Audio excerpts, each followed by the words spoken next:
Namaskar, good afternoon, friends. I am Dr. Pooja. I welcome all of you to our Facebook Live series, Infertility series. And आज का हमारा topic है egg freezing. First of all thank you for joining us. आजकल आपने काफी लोगों ने सुना होगा बॉलीवुड अभिनेत्रियों का बॉलीवुड अभिनेत्रियां काफी टाइम से एग फ्रीज करा रही हैं. तो आज इसी टॉपिक के बारे में हम जानेंगे. एग फ्रीजिंग क्या होता है, क्या इसके फायदे हैं, क्या इसकी कॉस्ट है, ये सब जानने के लिए आज हमारे साथ infertility expert doctor professor Pankaj Talwar sir हैं. Good afternoon sir and welcome to the. Thank you, Pooja. Thank you very much for this. Thank you. Sir, Dr. Pankaj sir having 30 years of experience in IVF and infertility. He is senior consultant. इन्होंने बहुत सारे doctors को train किया है. He is the master trainer. इसके अलावा इन्होंने infertility के ऊपर बहुत सारी बुक्स लिखी हैं. इनको अपनी इनफर्टिलिटी में काम करने के लिए प्रेसिडेंट से भी अवार्ड्स मिले हैं. तो आज हम बहुत लकी हैं कि हमें सर से बात करने का मौका मिला है. Thank you sir for joining us.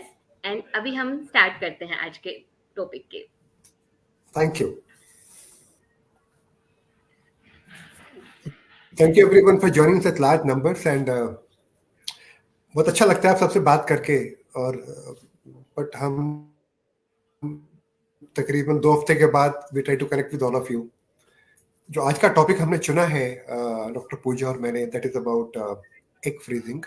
यानी कि जो डिम होते हैं किसी स्त्री के अंदर, उन्हें फ्रीज करें कि ना करें और कैसे करें. That is the topic which we want to discuss with you today. So Pooja, all yours. You can start the discussion and ask me any questions. Yes sir. Sir सबसे पहले तो हम यही जानना चाहेंगे व्हाट इज एग फ्रीजिंग. ये क्या है कि आजकल सब बॉलीवुड की भी सेलिब्रिटीज भी जैसे प्रियंका चोपड़ा, एकता कपूर, इवन जो हमारे पूर्व मिस वर्ल्ड है डायना हेडन जी, उन्होंने भी इसके बारे में ओपिनियन दिया है. तो ये बेसिकली एग फ्रीजिंग है क्या, प्लीज थोड़ा एक्सप्लेन कीजिए. थैंक यू पूजा. सो जितने भी मेरे साथी यहाँ पर हैं आज, जितने भी लोग जुड़े हुए हैं हमारे साथ में, आई थिंक एक बेसिक कॉन्सेप्ट, फंडामेंटल जो प्रोसेस एग फ्रीजिंग का है, क्या होता है, मैं आपको पहले बताना चाहूँगा. हमको एक बात जाननी है कि किसी भी स्त्री का जब जन्म होता है, जब कोई भी एक बालिका माँ की कोख में होती है, यानी कि when she is in utero in the mother, जब वो 20 हफ्ते की होती है, जब वो जन्म लेने से 20 हफ्ता का उसका जो एज होता है और वो माँ की कोख में होती है, like a small little baby, उनकी ओवरीज यानी कि जो उनका अंडकोश है, उसमें तकरीबन 6 मिलियन डिम होते हैं, एग होते हैं. और 6 मिलियन कैसे गिने हम सब लगता है, 6 मिलियन क्या होता है. सो कुछ चीज़ें हैं जो कि हमारे पास आ गई हैं, हमें फॉलो करनी होती हैं. सो 1 लाख के अंदर 5 शून्य होते हैं और 1 मिलियन के अंदर 6 शून्य होते हैं तकरीबन. तो तकरीबन 6 मिलियन डिम एक छोटे बच्ची के अंडकोश में होते हैं जब वो माँ के पेट में होती है. जब वो जन्म लेती है सो इन अंडकोश का नंबर 6 मिलियन से घट के बन जाता है तकरीबन 2 मिलियन. और जैसे जैसे वो बच्ची बड़ी होती है, परिपक्व होती है, और जब वो व्हेन शी अटेन्स मेनार्की, तब उनकी बॉडी में उनके जो अंडकोश में अंडे रह जाते हैं तकरीबन 2.5 लाख. और जब उसकी उम्र होती है तकरीबन 30-35 साल की, तो तकरीबन 30-35 हज़ार डिम रह जाते हैं. और 40 साल आने पे ये नंबर हो जाता है तकरीबन 8,000 का. और 50 साल की उम्र के अंदर नंबर आ जाता है 1,000. सो हम देख रहे हैं कि जैसे एक छोटी बच्ची बड़ी होना शुरू होती है, सो उनके शरीर में जो डिम की मात्रा है, जो उनकी एग रिजर्व है, वो एग रिजर्व कम होता जाता है. और बाय द टाइम उनकी उम्र 35-36 साल की होती है, तब तक उनकी बॉडी में एग रिजर्व काफ़ी कम हो चुका होता है और बहुत तेज़ी के साथ घटना शुरू हो जाता है. ऐसा क्यों होता है? तो कई बार लोग वार्तालाप करते हैं, ऐसा क्यों होता है. तो मेरा जवाब थोड़ा सा स्पिरिचुअल है. थोड़ा अगर मैं एक आत्म ध्यान करूं तो लगता है कि भगवान चाहते हैं कि एक स्त्री कि फैमिली कंप्लीट हो जाए तकरीबन 30-35 साल तक, उसके बाद थोड़ा आराम। अगर वो उनकी बच्चा जन्म देने की क्षमता बनी रहेगी, तो शायद वो काफ़ी समय तक अपने जीवन में कुछ कर ही नहीं पाएँगे। बच्चों का पालन-पोषण, बच्चों का स्कूलिंग, बच्चों को पढ़ाना, तो डायपर चेंज करने से लेकर बच्चों के लिए नोट्स बनाना, 12वीं क्लास के लिए, कॉलेज के लिए, फिर एक माँ का रोल निभाना, उनका विवाह करना, तो एक लेडी का पूरा जीवन, कार्यशैली बच्चे के आस-पास घूमती रहती है। हम हस्बैंड से घूमते ही रहते हैं। हस्बैंड्स आर बिज़ी और लेडीज़ काम करती रहती है बच्चों के साथ में। बिल्कुल। तो शायद सोचा ईश्वर ने कि हम इनको आराम देने के लिए जो इनकी माँ बनने की क्षमता है उसको हम कम करें तकरीबन 35-40 साल के बीच में। एक बहुत ही this is my my my thinking, I may be wrong Puja ji. But अब क्या हो रहा है कि शुरू से ही जब किसी स्त्री का विवाह होता था, लगे जैसे हमारे देश में देखिए, पहले शादी का उम्र था 18 साल, अभी वो उम्र बनकर हो गया है 21 साल। धीरे धीरे यस। जब date of marriage is being, because एक स्त्री को परिपक्व होना चाहिए टू गिव बर्थ। अब इसके साथ में क्या हो रहा है कि आजकल जो हमारी लेडीज हैं, जो हमारी हमारी जो स्त्री गण है हमारे देश में, वो कंधे से कंधा मिलाकर मर्दों के साथ चल रहा है, चल नहीं रहा, आगे बढ़ रहा है। हर जगह पे हमारी वुमेन बहुत अच्छा कर रही हैं। अब हर वुमेन धीरे धीरे बहुत पढ़ाई करती हैं, then they become, they start working, और वो चाहती हैं कि वो भी किसी अपने मेल पार्टनर की तरह से इंडिपेंडेंट रहे। उनके पास एक छोटा सा अपना घरौंदा हो, कुछ बैंक बैलेंस हो, और वो एम्पावर हो अच्छा काम करने के लिए। तो उस चक्कर में क्या हो रहा है कि समहाउ, अगेन इज माई धारणा, कि वो शादी लेट उम्र में कर रही हैं, they get married late, right sir. And by the time they attain the age of 39-40, that's the time they become independent and they want to get married. चक्र है वो तकरीबन 2.5 लाख से, जो कि 14-15 साल पे रहता है, वो घट के आ जाता है तकरीबन 7 या 8 हजार के ऊपर। अब दोनों काम करने ट्रू। हैं, पढ़ाई लिखाई भी करनी है, और कंधा मिलाकर they have to do well in their life. As a result, they are caught in a situation where they don't know what to do. Because by the time they're independent and they want to get married, तब तक aggressive कम हो जाता है। तो technology एक technology है जिसे हम कहते हैं कि एग फ्रीजिंग। वैसे ही एक टेक्नोलॉजी जिसका नाम है सीमेन फ्रीजिंग, स्पर्म फ्रीजिंग। तो आप देखें कि 17th सेंचुरी के अंदर जब तब भी बोला जाता था कि अगर कोई कोई आदमी लड़ाई के लिए जाता है, सब उस समय लोग देवर वॉरियर्स लड़ने के लिए जाते थे, तो उनके शुक्राणुओं को पहले हम बैंक कर लेते थे। अगर उन्हें कुछ हो गया, क्योंकि शुक्राणु के साथ में एक उनके वाइफ्स के अंदर एक बेबी जनरेट हो सकता है, धारणा थी एक।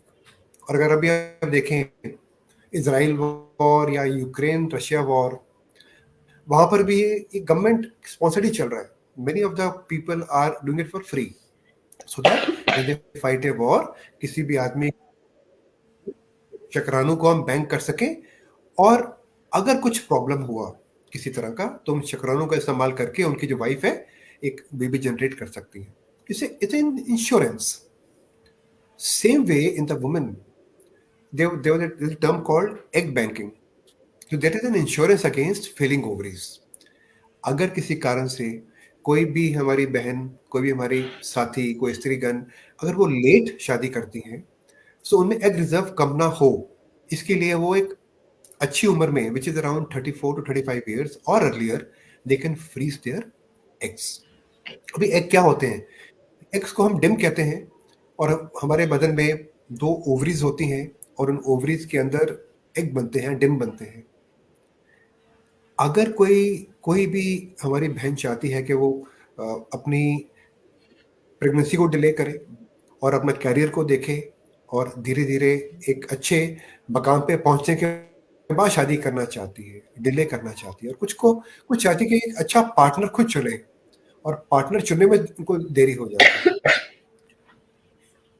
कुछ बहनों को, कुछ बच्चों को कैंसर की बीमारी हो सकती है, कुछ ऐसा बीमारी आ गया जो कैंसर हो सकता है उनके अंदर, और जब कैंसर किसी को होता है तो कैंसर का इलाज जब हम करते हैं तो उनको हम रेडिएशन थेरेपी देते हैं, कीमोथेरेपी देते हैं। दोनों समय ऐसा करने पे उनका जो जो अंडेदानी है वो अफेक्टेड हो जाती है, तो वो भी अपने एग्स को बैंक कर सकती हैं। और फिर काफ़ी लेडीज ऐसी होती हैं जिनके हस्बैंड्स अपना सैंपल नहीं दे पाते हैं। जब पिकअप होना है या आईयूआई ऐसा कुछ भी प्रोसीजर चल रहा है, जब वो उनको लग रहा है कि वो उनके हस्बैंड सैंपल नहीं दे पा रहे हैं और उनका आईवीएफ चल रहा है, तो तब भी वो अपने डिम्स को, अपने एग्स को बैंक कर सकते हैं। तो this is called egg banking, यानी कि जो शरीर में डिम बनते हैं उनको उनको प्रिजर्व करना और समय आने पर उनका इस्तेमाल करना। बिकॉज एक स्त्री की जब एज बढ़ती है तो उनके अंदर एक वैल्यू होती है, एक ब्लड टेस्ट होता है जिसे हम कहते हैं एएमएच, तो उनका एएमएच Yes. कम होता रहता है। और एक टर्म होती है एंट्रल फॉलिकुलर काउंट, एएफसी। तो आप में से जो लोग भी हमारे साथ जुड़ते हैं, जो हमारी ओपीडी में आते हैं, तो हम बोलते हैं तुम्हारा एएमएच कितना है, बड़ा कॉमन कहते हैं, पूजा कहते हैं व्हाट इज योर एएमएच, तुम्हारा एएफसी कितना है। सो जब पहली बार भी पेशेंट आते हैं हमारे पास, कोई बहन आती है तो उसको घबराती है, ये क्या पूछ रहे हैं, what is AMH, what is AFC. पर धीरे धीरे वो जानेंगे कि उनकी पूरी लाइफ इसके अलॉन्ग चलनी शुरू हो जाती है। मेरा एएमएच कितना है, मेरा एएफसी कितना है, और आदमी का शुक्राणु का काउंट कितना है। इसी के बेस पे हम इलाज करते हैं, पद्धति को सेलेक्ट करते हैं। So it's very very important that the woman understands that or woman can never age, but उनकी ओवरीज एज होना शुरू हो जाती हैं, और ऐसा होने से उनकी बॉडी में जो एमएच की मात्रा है, एक हार्मोन है, जैसे बैंक बैलेंस चेक करते हैं ना किसी का, तो हम एटीएम कार्ड लगाते हैं मशीन में, बैंक बैलेंस लिखा हुआ आता है हमारा, वैसे ही एक एमएच की जांच करने पे हमें पता चलता है कि इनकी बॉडी में कितना एग का रिजर्व है। तो वैल्यू ऑफ एमएच कम होता जाता है, और ये तकरीबन एक से कम होना जैसे शुरू होता है तो उनका एग रिजर्व कम होता जाता है। सेम वे एएफसी जो कि बताता है कि इनकी बॉडी में कितने डिम बनते हैं, वो भी कम होता जाता है। सो समय के साथ एएमएच कम होता है, एएफसी कम होता है, एग रिजर्व कम होता है, तकरीबन 2.5 मिलियन से या 3 मिलियन से आ जाता है 7 या 8 हजार पे। परंतु Yes. एक और चीज भी होती है इसके बारे में हमें जानना है कि वो एग की क्वालिटी खराब हो जाती है। as the woman as the woman is aging, her egg reserve not only falls down, but egg quality also will reduce. Quality of egg will also reduce. So woman, when she is able to, when she wants to conceive at 38, 39 years of age, what happens in her life is that she can have more chance of having abortions, more chance of her, more chance of having abortions, and more chance that her fertility potential will fall down. So जब जब से हमने egg banking शुरू करा है, तो probability बहुत बढ़ जाती है कि हम एक लेडी के जो डिम है हम समय से पहले ही फ्रीज कर लें। We can do it 34, 36 years of age. This is what we do. It is called egg banking. इसके अंदर जैसे हम आईवीएफ करते हैं, वैसे ही उस स्त्री को हम टीके लगाते हैं, उनकी ओवरीज को बड़ा करते हैं, और फिर अल्ट्रासाउंड के जरिए एनास्थीसिया देके उनके हम एग निकाल लेते हैं बदन से, उनकी ओवरीज, और उनको हम फिर फ्रीज करते हैं। That is called egg banking. This is from my side, Pooja. Sir, what is the right age of egg freezing? किस उम्र में सबसे बेस्ट होता है एग फ्रीजिंग कराना? हाँ, ये बड़ा ही आजकल जैसे धारणाएं क्या हो रही है कि सबको लगता है कि टेक्नोलॉजी हमारे पास अवेलेबल है और हम कभी भी एग फ्रीजिंग कर लें, पर गलत धारणा है। आप खुद याद रखिएगा कि जब भी किसी की उम्र 36 साल क्रॉस करती है, whenever the age crosses 36 years, the chance of getting good number of eggs and good quality eggs will come down. और ये बात मैंने पहले भी बताई है आपको, the number of eggs will start falling down at around 14 years. It will be around 2.5 lakhs, and by the time the girl turns 38, 39, 40, the number will be around 8 to 10,000. So देखिए कितनी तेजी के साथ उनका एग का reserve कम हो रहा है, और at 30, 35 years it will be around 35,000, and then by around 38, 39 it will start falling down. So जो right age है, मैं बोलूँगा कि it should be before 35 years of age. अब 35 the egg number will fall down and quality will fall down. and the number of eggs required to give one good pregnancy will go very high, और जो कि उस स्त्री में होते ही नहीं है. सो एग बैंकिंग के लिए बहुत सारी लेडीज आती हैं, वो कहती हैं कि मेरी उम्र 40 इयर्स की है, अभी मैं शादी नहीं करना चाहती हूँ, मैं एग बैंकिंग कर दूँ. तो ये रॉन्ग डिसीजन है. तब तक उनका ओके एमएच का जो नॉर्मल वैल्यू है, हम कहते हैं अराउंड 1.2 से 2, कम हो जाता है, एग रिजर्व कम हो जाता है. तो ऐसे केसेस के अंदर हमें अच्छा आउटकम नहीं मिलता है. So may we should bank the eggs before 36 years of age. This is what I like to tell you here. Okay sir, my next question, is egg freezing process painful? क्योंकि काफी questions करते हैं कि हमें डर लगता है कि पेन तो नहीं होगा इसमें, इस प्रोसेस के अंदर. सो जैसे पिकअप होता है ना डॉक्टर पूजा, जैसे आप जब पिकअप करती हैं, सो पिकअप यस सर. करने के अंदर, पिकअप करने से पहले हम तकरीबन 10-12 दिन के लिए कुछ हार्मोन के टीके लगाते हैं किसी लेडी को, यानी हम एचएमजी के टीके लगाते हैं. सो यस हमारे पास कुछ कुछ तरीका है काम करने का, कि हम तकरीबन 15-16 टीके लगाते हैं किसी भी स्त्री को, उसके बाद पिकअप करते हैं. यस जो 15-16 टीके लगने के बाद जो जो उनके डिम होते हैं, जिनका साइज तकरीबन 2-3 मिलीमीटर का होता है, वो तकरीबन 2 सेंटीमीटर का हो जाता है. So in a young girl or in a healthy woman, the number of follicles or eggs in the ovary can be around 10 to 12 or 15. उसके बाद जब एग्स रेडी हो जाते हैं, फॉलिकल बड़े हो जाते हैं, तब उनको हम ओटी में लेके जाते हैं.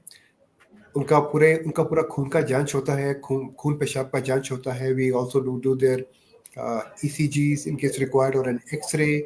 We check their liver and kidneys, and then we start give them anesthesia and take out their eggs under anesthesia. और उसके बाद में नॉर्मली कोई भी स्त्री अपने घर जा सकती है तकरीबन 4 या 5 घंटे के बाद में. So it is a safe procedure, और जैसे पिकअप होता है वैसे ही किया जाता है. हाँ, कुछ लेडीज के अंदर आफ्टर पिकअप कुछ पेट में पानी भरने का शंका रहती है, या ऐसा पॉसिबल है कि she can have some pain, but that is normal, and ये सब 2-3 दिन में ठीक हो जाता है. तो it's quite a safe procedure.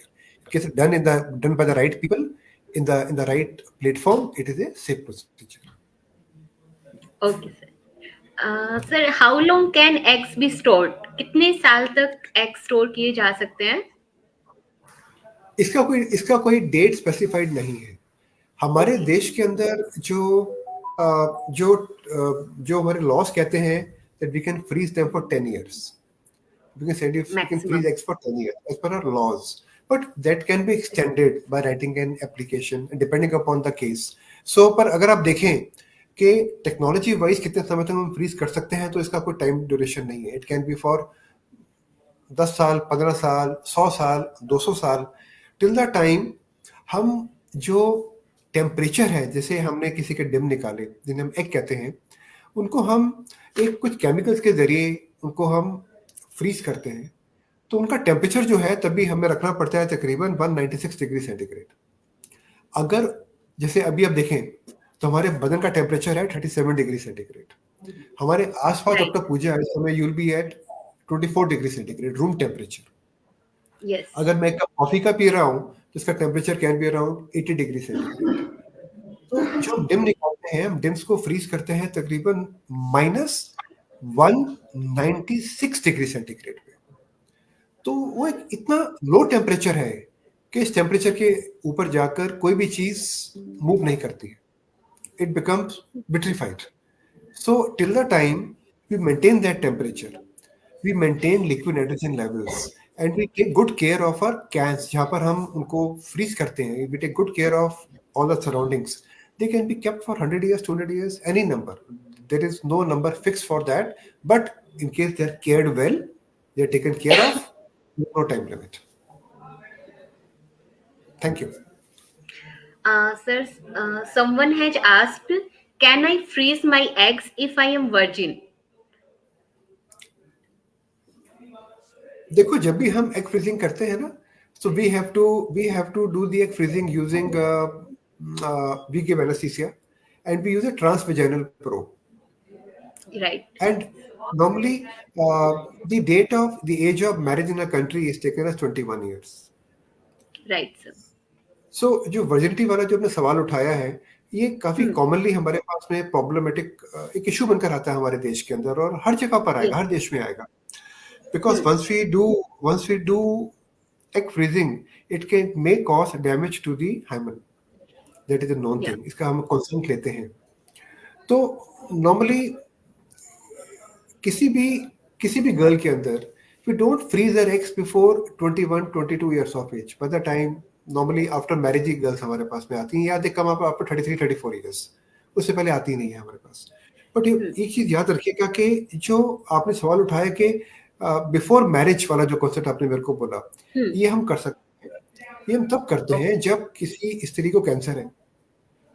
उसको कैंसर है, किसी को ब्लड कैंसर है, किसी को किसी और तरह की बीमारी है जिसके लिए उसको कीमोथेरेपी देनी है या बोन मैरो ट्रांसप्लांटेशन देना है, तब हम ये केस कर सकते हैं. But this is done with the consent of government of India. उनको जो हमारे उच्च अधिकारी हैं भारत सरकार के अंदर, जो हमारे एआरटी पोर्टल्स में जो बोर्ड्स हैं, उनको हमें चिट्ठी लिखनी पड़ती है. उनका हमको परमिशन लेना पड़ेगा कि हम 21 साल से कम किसी भी स्त्री का हम एग निकाल रहे हैं. फिर टेक दैट परमिशन नंबर 1, विच अगर वो कैंसर है तो हमें परमिशन, नॉर्मली उनका एक ट्यूमर बोर्ड होता है, दे गिव अस परमिशन. हमको उनके पेरेंट्स को कन्विंस करना होता है. It's a very serious matter. Doctor Pooja, it's a very serious matter. We have to not only counsel the girl, we have to counsel the parents and take that permission that this injury can be caused in the woman. But ये contraindication नहीं है. ये हमको बांध नहीं सकती है चीज. हम ये कर सकते हैं but with proper counselling and permissions, तो it can be done. Okay sir आपने काफी अच्छे से एक्सप्लेन कर दिया है. आई थिंक काफी चीजें एक्सप्लेन हो गई है. लेकिन my last question, what is the cost of egg freezing? क्योंकि ये तो सब जानना चाहते हैं कि इस न्यू टेक्निक में खर्चा कितना आएगा. हाँ, तो कॉस्ट ऑफ एग फ्रीजिंग ना, अभी बहुत अच्छा सा एक हमारे भारत सरकार ने बहुत अच्छे गाइडलाइंस बनाए हैं. मैं आपको बताना चाहूँगा कि हमारे देश के अंदर एक अच्छी गाइडलाइंस बने for people who need some sort of assistance in fertility treatment. They are called ART and surrogacy guidelines. हमारे देश के अंदर ये गाइडलाइंस बननी शुरू हुई थी 2005 के अंदर. और हमारा देश बहुत बड़ा है. अलग अलग हमारे देश के अंदर अलग अलग स्टेट्स हैं, अलग अलग धारणाएं हैं. कुछ 2010, 2014, 2019, 2020 तक ये गाइडलाइंस बनती रही. धीरे धीरे भारत सरकार, ICMR और department of health and research ने बहुत इसमें इंटरेस्ट लिया और गाइडलाइंस को क्रिएट करा. और जो हमारी प्रेजेंट गवर्नमेंट है, उन्होंने बहुत ही खूबसूरती के साथ में गाइडलाइंस को रिलीज करा है दिसंबर 21 के अंदर.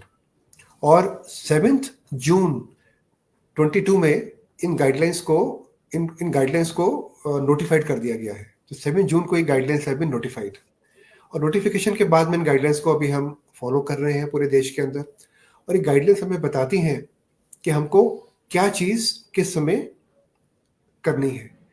सो पहले क्या था, industry was unregulated. So there were egg banks जो कि हमको या तो डिम सप्लाई करते हैं. वो जैसे हमारे ART क्लिनिक्स हैं डॉक्टर पूजा, जैसे आप जहाँ काम करती हैं वो ART क्लिनिक है. ART क्लिनिक के साथ में कंधे से कंधा मिलाकर एक और यूनिट खड़ा होता है जिसे हम कहते हैं ART बैंक.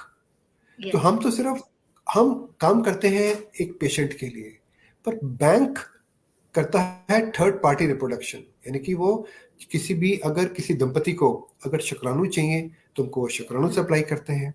किसी को डिम चाहिए तो उनको वो डिम दे सकते हैं, या फिर एक स्त्री को हमारे पास भेज सकते हैं कि आप उनके डिम निकाल लीजिए. तो they will recruit that patient. कुछ समय पहले तक हमारे देश के अंदर जब चीजें निर्धारित नहीं थी, so rates were very different because people were charging their amount to donate their eggs, they have to charge some fees. But now हमारी जो प्रेजेंट गवर्नमेंट है, उन्होंने बहुत ही अच्छे से कानून बनाए हैं. जो भी कोई हमको जिससे हमें डिम चाहिए होते हैं, जो बैंक के थ्रू हमारे पास में आते हैं, इनके जो रेट्स हैं ना, we can not sell our gametes are donated. This more of a philanthropy. किसी को अगर अपने डिम आपको देने हैं या हमें किसी के डिम किसी पेशेंट के लेने हैं, ये पेमेंट पे नहीं होते हैं. These are donated out of philanthropy. ये एक किसी की हेल्प करने के लिए एक्स को बैंक किया जाता है और एक्स को दिया जाता है.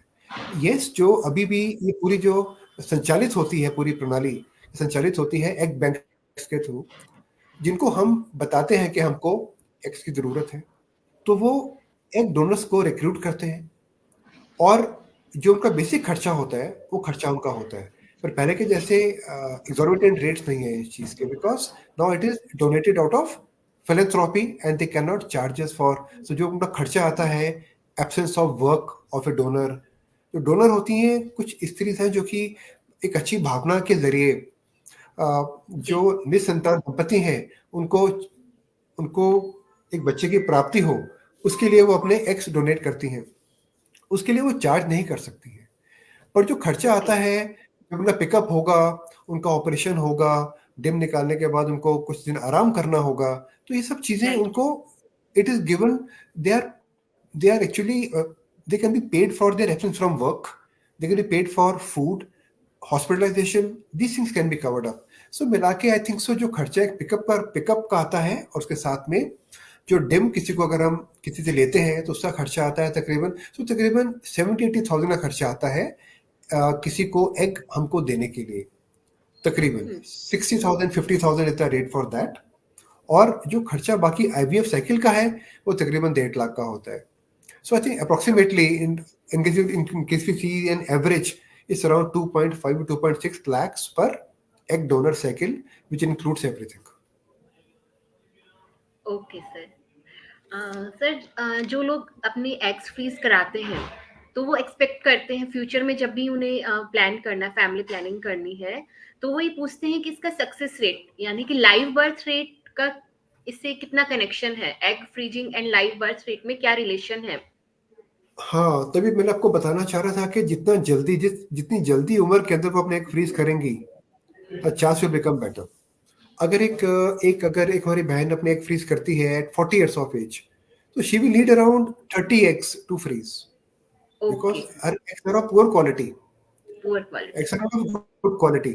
At a younger age, as we freeze their eggs at around, at say around 34, 32 years of age, the chance of pregnancy may be around 90% cumulative. कम अंडे निकालेंगे, कम एग निकाले जाएंगे, कम डिम निकाले जाएंगे, परंतु और उनसे उनका बॉडी भी खराब नहीं होगा, and chance of success becomes much more, may be touching 90% in cumulative cycle. But अगर उसकी उम्र 39, 40, 41 जाती है तो आउटकम बिकम्स पूरा। she will need 30-40 eggs to give you one pregnancy, which is becomes difficult. So I think हमारी सारी बहनों को जिनको इस प्रणाली का इस्तेमाल करना है, they should do it before 34 years of age, at the right age. Later on हम कर सकते हैं, but with counseling, because outcome may not be very good in such cases. Sir, आपने सब कोई और अच्छे से सवाल? बता दिया कि लोगों को एग फ्रीजिंग कराना चाहिए और इसकी कितनी कॉस्ट है, इनके क्या फायदे हैं, एंड और आई थिंक सर अभी तो और कोई क्वेश्चंस भी नहीं आए हैं।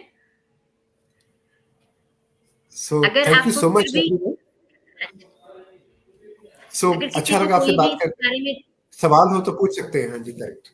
हाँ जी, बिल्कुल, अगर किसी को भी डाउट होता है, तो आप हमारी साइट पर क्वेश्चंस आप पुट कर सकते हैं। सो हमारे नंबर नीचे रोल कर रहे हैं, आप हमें फोन कर सकते हैं, and we specialise in the women who have got poor ovarian reserve, who have got less number of eggs. We can help you as per the government mandate, government guidelines. So मान्यता प्राप्त clinics हैं, मान्यता प्राप्त banks हैं, आपको निराश होने की जरूरत नहीं है।